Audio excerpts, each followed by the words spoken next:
سرکار مدینہ راحت قلب و سینہ صاحب معطر پسینہ صلی اللہ تعالیٰ علیہ وسلم کا فرمان علی شان ہے، اے لوگو بے شک بروز قیامت اس کی دہشتوں اور حساب کتاب سے جلد نجات پانے والا وہ شخص ہوگا جس نے مجھ پر کثرت سے درود پاک پڑھا ہوگا۔ صلو علی الحبیب صلی اللہ تعالیٰ علیہ وسلم۔ حضرت سیدنا احمد بن اسحاق رحمہ اللہ تعالیٰ فرماتے ہیں کہ میرا بھائی غربت کے باوجود رضا الہی سے نیت کے ثواب سے ہر سال قربانی کیا کرتا تھا۔ میرے بھائی کا انتقال ہوا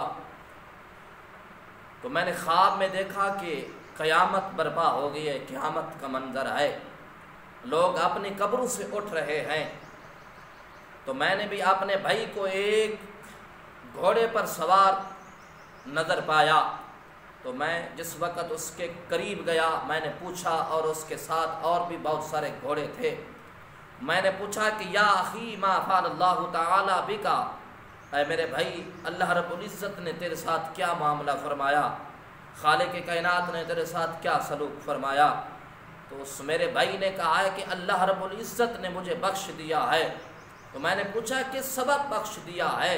تو اس نے کہا ہے کہ میں نے ایک مرتبہ ثواب کی نیت سے ایک بڑھیا خاتون کو 1 دینار دیا تھا، میں نے رب کی مخلوق کر دی، میں نے رب کی مخلوق کی خدمت کی تھی، یہ عمل میرے رب کی بارگاہ کے اندر بڑا پسند آیا، تو اسی عمل کی وجہ سے رب نے مجھے معاف کر دیا ہے، رب نے میری بخشش کر دیا ہے۔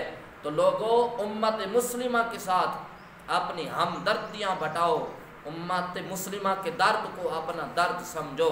تو میں نے پوچھا ہے کہ یار یہ تیرے ساتھ گھوڑے کیسے ہیں؟ یہ سوار بھی ہے اور 7 گھوڑے بھی ہیں۔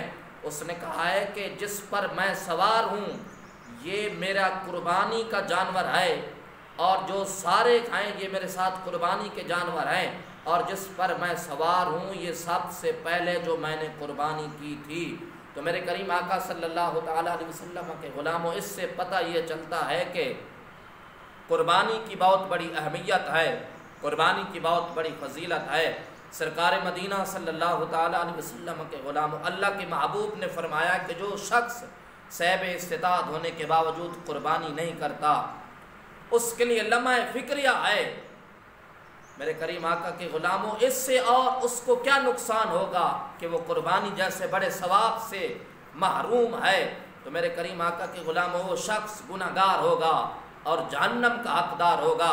فتاوی امجدیہ کے اندر آتا ہے، جلد نمبر 3 صفحہ نمبر 315 میں، میرے کریم آقا صلی اللہ تعالیٰ علیہ وسلم کے غلاموں، جس شخص پر قربانی واجب ہے اور اس وقت اس کے پاس پیسے نہیں ہیں، تو فتاوی والا کہتا ہے کہ وہ قرض لے کر یا کوئی چیز فروخت کر کے قربانی کرے، قربانی جیسے ثواب سے محروم نہ ہو۔ کی محمد سے وفا تو نے تو ہم تیرے ہیں، یہ جہاں چیز ہے کیا لوح و قلم تیرے ہیں۔ میرے کریم آقا کے غلاموں، امت کا درد اپنا درد سمجھو۔ آج کشمیر پر جو ظلم ہو رہے ہیں، آج امت مسلمہ کو یکجا ہونا چاہیے، آج امت مسلمہ کو متحد ہونا چاہیے، آج ان بھائیوں کے ساتھ ہمیں کھڑا ہونا چاہیے، کشمیر کو پاکستان بنانا چاہیے۔ آج ان ظالموں نے بڑا ظلم کر دیا ہے، لیکن میں عوام پاکستان کو اور انتظامیہ پاکستان کو پیغام دینا چاہتا ہوں کہ ہم آپ کے ساتھ کھڑے ہیں، یہ پوری قوم آپ کے ساتھ کھڑی ہے۔ کشمیر کو اب وقت ہے پاکستان بنانے کا۔